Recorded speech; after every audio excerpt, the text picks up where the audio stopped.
بسم الله الرحمن الرحيم. السلام عليكم ورحمة الله وبركاته أعزائي المشتركين في قناة الدكتور، مع الدكتور خليفة مختار خليفة، أخصائي الكبد والجهاز الهضمي والحميات.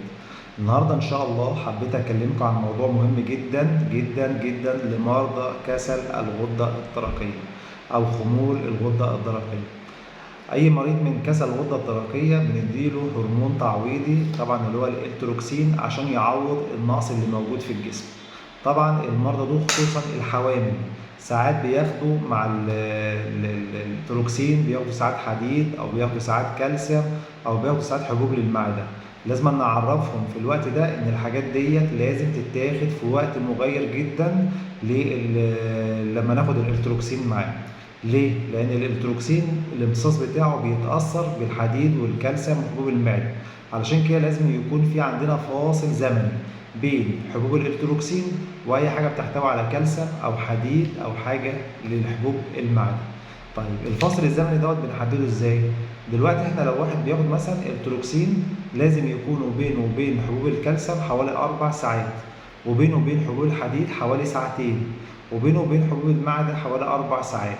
علشان كده بيفضل ان احنا مثلا لو سواء كنا بناخد الالتروكسين مثلا الصبح بدري قبل الاكل او قبل الوجبات بساعتين ثلاثه، قبل الفطار بساعتين ثلاثه، يعني مثلا لو واحد بيصحى الفجر ياخد حبايه ويفطر مثلا بعدها بساعتين ثلاثه، يبقى ناخد مثلا حبوب الكالسيوم ساعه الظهر، ناخد مثلا حبوب الحديد بالليل واحنا رايحين ننام، عشان يبقى في فاصل زمني بين الحاجات دي كلها عشان ما تاثرش الامتصاص بتاعها.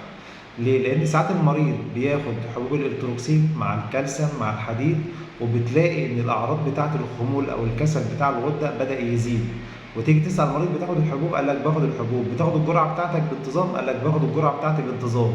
بس الاقيه مثلا من نفسه او مثلا حد جاره قال له ده انا باخد كالسيوم مع العلاج او باخد حديد مع العلاج، او واحده حامل راحت الدكتور النسا فكتب لها حديد وكالسيوم مع حبوب الغده، فبتاخد كله مع بعض وبنلاقي الاعراض بتاعتها بتزيد، واعراض بتاعت الكسل بتاع الغده الدرقيه بيزيد. ليه السبب هنا؟ السبب هنا ان احنا بناخد الحبوب كلها مع بعض مره واحده، فبيحصل تفاعل بين الادويه، فبيحصل خلل في الامتصاص بتاعه الالتروكسين، وبالتالي اعراض الكسل بتاعه الغده الدرقيه عندنا بيزيد.